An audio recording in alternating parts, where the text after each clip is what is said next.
Hello students, आज मैं video लेकर आया हूँ प्रेजेंट टेंस का नंबर 2 मीन्स प्रेजेंट कॉन्टिन्यूअस और इम्परफेक्ट। स्टूडेंट कहता है कि सर हमें टेंस में बहुत ज़्यादा कंफ्यूजन होता है, टेंस को समझने में बहुत ज़्यादा प्रॉब्लम होता है। तो इससे पहले हम सिंपल प्रेजेंट को डिफाइन कर चुके हैं, जिसको हम लोग प्रेजेंट इंडेफिनिट भी के नाम से भी जाना जाता है। तो उसमें साउंड बताया गया था, हर टेंस का अपना अपना साउंड होता है। अगर आपको साउंड पकड़ में आ गया, रूल समझ में आ गया, तो टेंस बिल्कुल इजी हो जाता है। तो सबसे पहले हम लोग यहाँ समझेंगे कि प्रेजेंट कॉन्टिन्यूअस और इम्परफेक्ट टेंस, इसे प्रोग्रेसिव भी कहा जाता है। अब कॉन्टिन्यूअस में क्या होता है कि कोई भी काम कंटिन्यू हो रहा है, और सिंपल प्रेजेंट में क्या होता था कि कोई भी काम होता है, मतलब कोई भी काम जो है वो साउंड बता रहा है, ता है, ती है, लेकिन यहां बता रहा है साउंड। देखेंगे हम लोग, the sentence which contains at the end of, जिस हिंदी सेंटेंस के अंत में रहा है, रही है, रहे हैं, था है, थी है, थे हैं, ड़ा है, ड़ी है, ड़े हैं। अब होता क्या है कि रहा रही तो बड़ा इजी से याद रह जाता है। जैसे मैं जा रहा हूं, हम लोग खेल रहे हैं, वह पढ़ रही है, लेकिन ये ठा है, ठी है और ड़ा है, डी को कैसे समझेंगे? जैसे कोई भी काम, जैसे मान लिया वह बैठा है, तो बैठा है तो मतलब क्या हुआ कि वह कंटिन्यू बैठा है, मतलब वे लोग खड़े हैं, मतलब खड़े हैं मतलब क्या हुआ कि वे लोग कंटिन्यू खड़े हैं। तो इस तरह सेंटेंस को भी हम लोग प्रेजेंट कॉन्टिन्यूअस के रूल से बनाते हैं, मतलब यहां भी काम कंटिन्यू ही हो रहा है। अब सिंपल प्रेजेंट का रूल हम लोग पढ़े थे, जैसे वर्ब 1, वर्ब 5, नेगेटिव में डू और डज। लेकिन अब हम लोग यहाँ क्या पढ़ेंगे अफर्मेटिव में? Subject plus is am are. Is am are के बाद वर्ब 4 का यूज करेंगे। वर्ब 4 क्या होता है? मतलब कोई भी वर्ब 1 के अंत में आईएनजी लगाना है, जैसे गोइंग, प्लेइंग, राइटिंग, ईटिंग।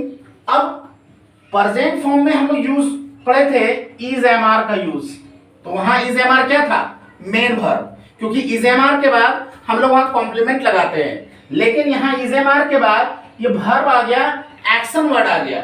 अब जैसे नेगेटिव आएगा तो हम लोग सब्जेक्ट के बाद is am are plus not plus before plus object. Interrogative में भी आ गया तो is am are plus subject plus before plus object plus question mark. Interrogative plus negative में भी आ गया तो is am are plus subject plus not plus before plus object.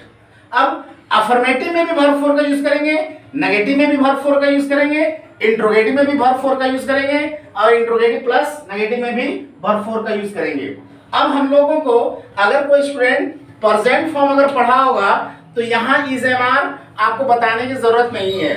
इसका कहाँ यूज होगा, एम का यूज कहाँ होगा, आर का यूज कहाँ होगा, ये ऑलरेडी प्रेजेंट फॉर्म में आपको बता दिया गया है। अब हम लोग इस सेंटेंस को, यहाँ कुछ एग्जांपल्स दिए जाएंगे, अफर्मेटिव, नेगेटिव, इंट्रोगेटिव और इंट्रोगेटिव प्लस नेगेटिव का, हम लोग उसको आसानी से सॉल्व करेंगे।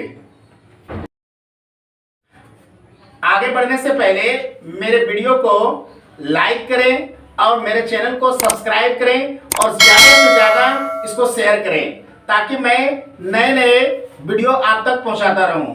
देखिए यहाँ हम लोग सेंटेंस को सॉल्व कर रहे हैं प्रेजेंट कॉन्टिन्यूअस का। जैसे वह कल आ रही है, शी इज कमिंग टुमारो। हम लोग उसे नहीं बुला रहे हैं, we are not calling him. क्या वह हंस रही है? Is she laughing? वे लोग मुझे गाली दे रहे हैं, दे आर एब्यूजिंग मी। क्या आप चाय पी रहे हैं? Are you taking tea? हम लोग यहाँ चाय पीना को इंग्लिश में टेक यानी टेकिंग टी बोलते हैं। हम लोग यहाँ ड्रिंकिंग नहीं यूज कर सकते, बिकॉज टी इज हॉट, और मिल्क के जगह पर ड्रिंक का यूज होता है। मैं कमरे में बैठी हूं, I am sitting in room.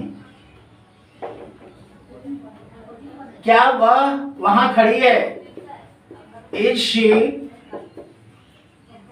Standing there? क्या आप कुछ सोच रहे हैं? Are you thinking anything? ये एग्जाम्पल्स हो गया। अब मैं कुछ एग्जाम्पल्स दे रहा हूं जिसका आपको ट्रांसलेट करना है और कमेंट बॉक्स में लिखना है। जैसे वह मुझे आमंत्रित कर रही है, हम लोग उसे बर्बाद नहीं कर रहे हैं। क्या आप समय पर दवा नहीं ले रहे हैं? वे लोग इस काम को कर रहे हैं, हम लोग समय पर वहां नहीं जा रहे हैं। ये कमेंट बॉक्स में लिखना है। प्रेजेंट कॉन्टिन्यूअस का चैप्टर पढ़ने के बाद, पॉइंट पढ़ने के बाद कुछ सेंटेंस ऐसे जिसको हम लोग सॉल्व नहीं कर पाते हैं। जैसे मैं एग्जांपल्स हिंदी में दे रहा हूं और उसको इंग्लिश में ट्रांसलेट भी कर रहा हूं। जैसे मुझसे देर हो रही है, आई एम गेटिंग लेट। तुम दुबले होते जा रहे हो, यू आर गेटिंग थिन। आपकी चाय ठंडी हो रही है, your tea is getting cold. क्या तुम्हें गर्मी लग रही है? Are you feeling hot? मुझे प्यास लग रही है, आई एम फीलिंग थर्स्टी। ये आप सेंटेंस को समझेंगे। अब प्रेजेंट टेंस का नंबर 3 मैं बताने जा रहा हूं, प्रेजेंट परफेक्ट टेंस। तो मैं बार बार इस बात को बता रहा हूं कि हर टेंस का साउंड पे डिपेंड करता है। टेंस में कंफ्यूजन तभी क्लियर हो पाएगा जब हर टेंस का हम लोग साउंड क्लियर करेंगे। तो प्रेजेंट परफेक्ट में साउंड क्या होता है, प्रेजेंट सिंपल प्रेजेंट में साउंड क्या होता है, प्रेजेंट कॉन्टिन्यूअस में साउंड क्या होता है, ये हम लोग समझेंगे। तो सबसे पहले प्रेजेंट परफेक्ट का साउंड देखेंगे। साउंड मीन्स पहचान, the sentence which contains at the end of. मतलब जिस हिंदी सेंटेंस के अंत में चुका है, चुकी है, चुके हैं, मतलब कोई काम प्रेजेंट में हो चुका है। और इसमें एक साउंड और भी आता है, जैसे या है, ये है, ये है, मतलब वो दिल्ली गया है, गई है, गए हैं। और इस पॉइंट में ये जो साउंड दिया हुआ ब्रैकेट में आ है, ई है, ए है, इसमें स्टूडेंट को बहुत ज्यादा कंफ्यूजन होता है क्योंकि इसको पकड़ना है, इसको पकड़ना पड़ता है। जैसे मैंने उसे देखा है, तो इसमें आ है छिपा हुआ है। इसी में हम लोग करेंगे देखी है, इसमें ई है छुपा हुआ है। बोला है मतलब आ है, बोली है मतलब ई है, बोले हैं ए है मतलब ए है, पीटा है, पीटी है, पीटे हैं। तो इस तरह से हम लोग प्रेजेंट परफेक्ट को पकड़ेंगे। और साउंड को अगर डिफरेंसेस समझ में आ गया तो टेंस का प्रॉब्लम आपको सॉल्व हो जाएगा। जैसे मान लीजिए हम लोग यहाँ क्या है, रूल आप समझेंगे कि प्रेजेंट परफेक्ट का रूल कैसे हम लोग सेंटेंस को सॉल्व करेंगे। जैसे अफर्मेटिव में बता रहा है, सब्जेक्ट के बाद has have plus verb 3 plus object. ये हैज हैव जो हो गया वो एक हेल्पिंग वर्ब का काम करेगा, प्रेजेंट परफेक्ट का हेल्पिंग वर्ब है। नेगेटिव में क्या है कि सब्जेक्ट के बाद has have plus not plus V3 plus object, मतलब अफर्मेटिव में भी वर्ब 3 का यूज करना है और हैज हैव नेगेटिव में नॉट लगाने के बाद भी वर्ब 3 का ही यूज करना है। इंट्रोगेटिव में हैज हैव के बाद subject plus verb 3 plus object plus question mark, और इंट्रोगेटिव प्लस नेगेटिव में has have plus subject plus not plus verb 3 plus object plus question mark. Not means where is used, ये has have का use कहां होता है। एक generally हम लोग सिंपल के रूप में समझेंगे कि हैज जो होता है वो हैव का वर्ब 5 है, यानी हैव वर्ब 1 हो गया और हैव का वर्ब 5 हैज हो गया। तो हम लोग सिंपल प्रेजेंट में जहां यूज करते हैं वर्ब 1 का, वहां हम लोग हैव का यूज करेंगे, और जहां वर्ब 5 का यूज करते हैं वहां हैज का यूज करेंगे। ये बिल्कुल इजी मेथड है हैज हैव को समझने का। अगर आपको वर्ब 1 और वर्ब 5 समझ में आता हो तो वही चीज हम लोग को यहां भी करना है। मतलब यहां एक हैज हैव हेल्पिंग वर्ब का काम कर रहा है। अब ये सारे सेंटेंस में स्टूडेंट को होता क्या है कि चुका है, चुकी है के साथ ये या है, ये अगर पकड़ में आ गया तो प्रेजेंट परफेक्ट का सेंटेंस आपसे बिल्कुल इजी से सॉल्व हो जाएगा। अब यहाँ हम लोग बता रहा है कि have is used with I, we, you, they and plural noun, और नंबर 2 में बता रहा है कि has is used with he, she, it and singular noun. अब इस प्रेजेंट परफेक्ट का मैं कुछ एग्जांपल्स देने जा रहा हूं, उस एग्जांपल को मैं सॉल्यूशन के साथ बता रहा हूं, आप एग्जांपल के साथ समझेंगे इस सारे प्रेजेंट परफेक्ट का। अब होता क्या है कि स्टूडेंट सिंपल प्रेजेंट में वर्ब 1 का यूज किया और वर्ब 5 का यूज किया, और जैसे ही प्रेजेंट पर कंटीन्यूअस गया वहां इज एम आर लगने में वर्ब 4 का यूज किया, मतलब सेंटेंस में वर्ड में आईएनजी लगा दिया। अब बिना वर्ब 3 का अगर आप वर्ब 1, वर्ब 2 और वर्ब 3 याद नहीं करते तो प्रेजेंट परफेक्ट का सेंटेंस आपसे सॉल्व कभी नहीं होगा। तो हम लोग क्या करेंगे कि कोई भी वर्ड का, जैसे गो होता है तो गो का भी वेंट होता है वर्ब 2 और गोन होता है वर्ब 3, टेक होता है वर्ब 1, टुक होता है वर्ब 2 और टेकन होता है वर्ब 3। तो वर्ब 1 और वर्ब 2 और वर्ब 3 पर ज्यादा से ज्यादा जोर देंगे। वर्ब 3 अगर क्लियर हो गया तो आपका प्रेजेंट परफेक्ट का सेंटेंस इजी बन जाएगा। That's all. अब मैं कुछ एग्जांपल्स दे रहा हूं, उसको देखेंगे। आगे बढ़ने से पहले मेरे वीडियो को शेयर करें और लाइक करें और ज्यादा से ज्यादा सब्सक्राइब करें। तो देखिए हम लोग एग्जांपल यहां समझेंगे प्रेजेंट परफेक्ट का। जैसे वे लोग मुंबई जा चुके हैं, they have gone to Mumbai. क्या आपने खाना खाया है? Have you eaten food? वह सो चुकी है,